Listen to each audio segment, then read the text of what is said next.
Students, आज का जो हमारा टॉपिक है वह है drafting and making paper pattern for different garments. यानी जब हम गारमेंट्स बनाते हैं तो उनके लिए हम ड्राफ्टिंग बनाते हैं। यानी जो मेज़रमेंट है उसी मेज़रमेंट के अकॉर्डिंग ही हम ड्राफ्टिंग बनाते हैं ताकि जो हमारा फैब्रिक है या जो हमारा गारमेंट है वो अच्छे से सिल पाए। और जो ड्राफ्टिंग होती है, ड्राफ्टिंग के आधार पर ही हम पेपर पैटर्न्स बनाते हैं, जिसके लिए जो हमारे डिफरेंट गारमेंट्स हैं उनके लिए हमारी जो अलग अलग ड्राफ्टिंग या अलग अलग पेपर पैटर्न्स बनाए जाते हैं।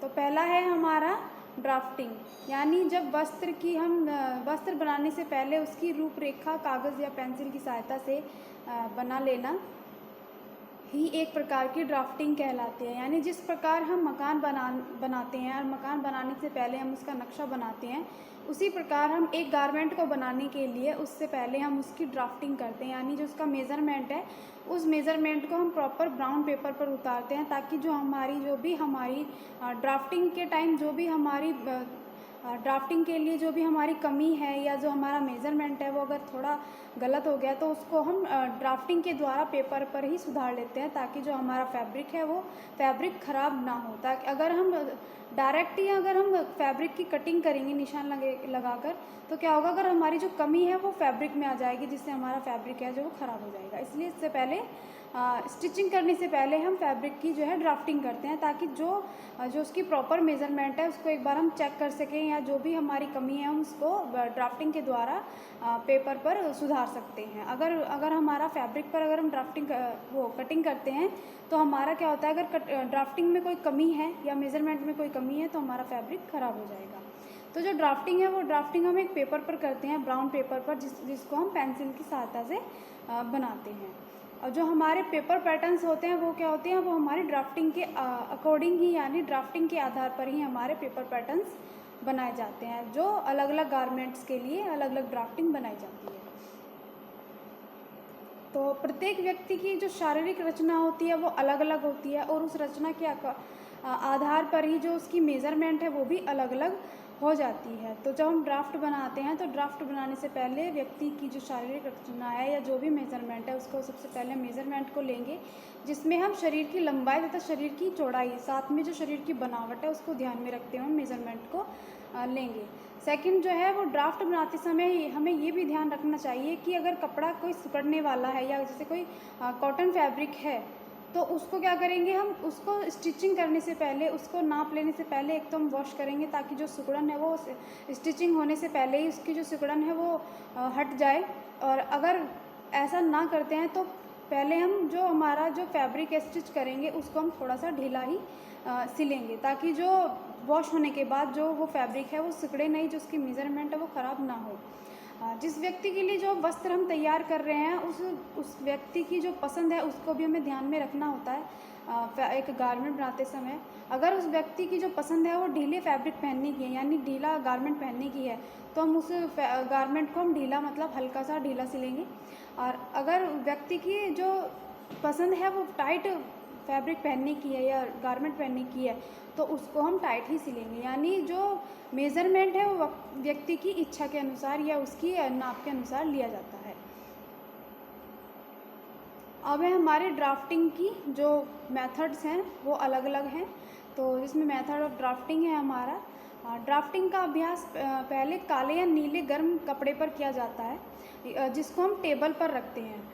टेबल पर रखने पे जो हमारी टेबल इक्वल होती है उसके ऊपर उस कंबल को या उस ब्लैंकेट को या उस काले कपड़े को हम बिछाते हैं और उस पर हम चॉक की सहायता से उस ड्राफ्टिंग को करते हैं ताकि जो हमारी कमी है उस चॉक को हम एक ब्रश की सहायता से मिटा सकते हैं। और हम दूसरी बार उसकी प्रैक्टिस करते हैं, या दूसरी बार अगर हमारी ड्राफ्टिंग प्रॉपर नहीं आती तो हम तीसरी बार इसी तरह हम कंटिन्यू, जब तक हमारी प्रॉपर ड्राफ्टिंग ना आ जाए, कंटिन्यू हम इस ड्राफ्टिंग की प्रैक्टिस करते रहते हैं ताकि हमारी जो फैब्रिक पर किसी भी प्रकार की कमी ना हो। जब जो हमारी प्रैक्टिस है वो अच्छे से हो जाए या जो हमारा अभ्यास वो अच्छा हो जाने के बाद ही हम ड्राफ्टिंग बनाते हैं। ड्राफ्टिंग बनाने से पहले हम ड्राफ्टिंग को छोटे स्केल से छोटे कागज़ पर बनाते हैं और फिर हम उसी स्थान को काट लेते हैं। इसके बाद बड़े खाकी कागज़ यानी ब्राउन जो पेपर है हमारा, उस पर हम बड़े नाप के पैटर्न को बनाना चाहिए। यानी कि पहले अगर हम ड्राफ्टिंग बना रहे हैं तो पहले हम उसको एक छोटे पेपर पर, ब्राउन पेपर पे छोटी स्केल की सहायता से बनाते हैं। अगर कोई कमी है तो वो हमारी कमी उसी पेपर पर पूरी हो जाती है, यानी हम उसी में उसका सुधार कर लेते हैं। तो उसके बाद हमें जो रियल का हमारा गारमेंट होता है उसका जो रियल का हमें ड्राफ्टिंग बनानी चाहिए, हमारा पैटर्न बनाना चाहिए, ताकि जो हमारी कटिंग है वो सही से अच्छे से आ जाए, जो भी हमारी कमी है वो हमारी प्रैक्टिस में निकल जाए। जिससे क्या होता है कि जो हमारा फैब्रिक की जो ड्राफ्टिंग है वो अच्छे से हो जाती है। फिर हमारी ड्राफ्टिंग जो करते समय, जब हम ड्राफ्टिंग करते हैं तो ड्राफ्टिंग करते समय हमें लाइनें खींचनी होती है, जो हम पेंसिल की सहायता से खींचते हैं। और जो हमारी मेन लाइनें होती हैं, यानी जो हमारी मुख्य लाइनें होती हैं, वो हम गहरी, यानी इसको हम डार्क खींचते हैं, ताकि और जो हमारी दूसरी जो हमारी कटिंग की लाइनें होती हैं उसको हम लाइट करते हैं, ताकि जो हमारा मेन जो एक्चुअल गारमेंट है, वो जो मेज़रमेंट है वो हमारा अच्छे से हम उसको कागज़ पर उतार सकें।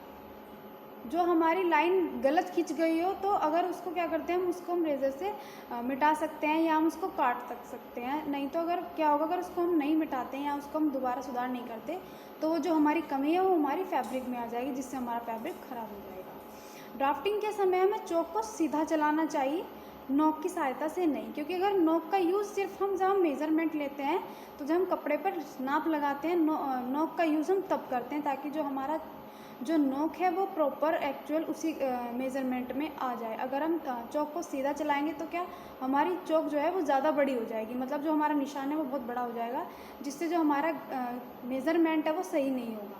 तो मेज़रमेंट जो है हमेशा नोक की सहायता से लगाना चाहिए।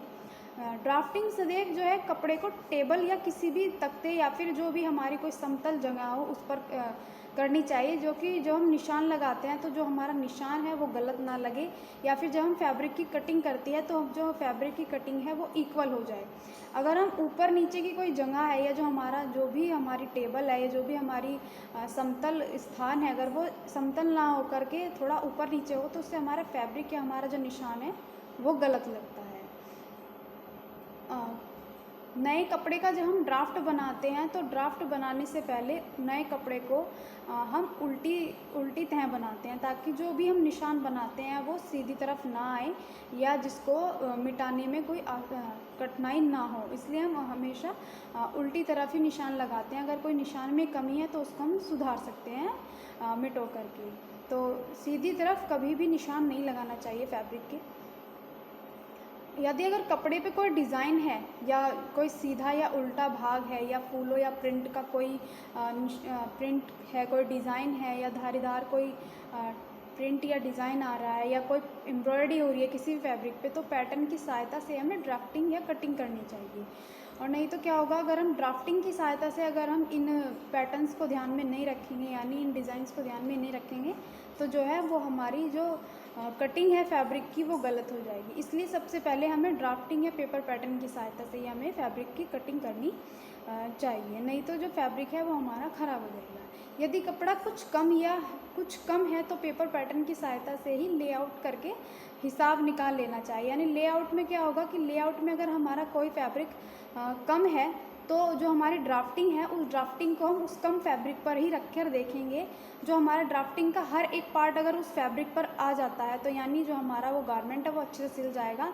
और अगर हमारे ड्राफ्टिंग के सारे पार्ट्स अगर हमारे उस फैब्रिक पर नहीं आते तो यानी कि वो हमारा फैब्रिक है वो कम है, यानी उसका कोई ना कोई पार्ट नहीं स्टिच हो पाएगा। इसलिए सबसे पहले हमें कपड़े को सिलने से पहले हमें ड्राफ्टिंग का जो है लेआउट यानी जो फैब्रिक का लेआउट कर लेना चाहिए। इसमें क्या होगा कि हम फैब्रिक को अच्छे से सिल सकते हैं, यानी हम अच्छे से काट सकते हैं, या फिर जो हमारा वेस्ट फैब्रिक जो चला जाता है उसको हम वेस्ट होने से बचा सकते हैं। तो लेआउट इसलिए किया जाता है ताकि हमारा जो फैब्रिक है वो फालतू या ख़राब ना हो। जो जिस पार्ट में जो हिस्सा निकलना है वो लेआउट के अकॉर्डिंग अच्छे से निकल जाता है। नए कपड़े पर ड्राफ्ट बनाने से पहले जो सिकुड़ने वाला अगर कपड़ा है तो उसको हम थोड़ी देर पानी में भिगो के रखेंगे, ताकि जो उसकी सिकुड़न है उसको दूर कर सके, और उसको प्रेस करने के बाद ही हम उसकी ड्राफ्टिंग या स्टिचिंग अच्छे से कर सकते हैं।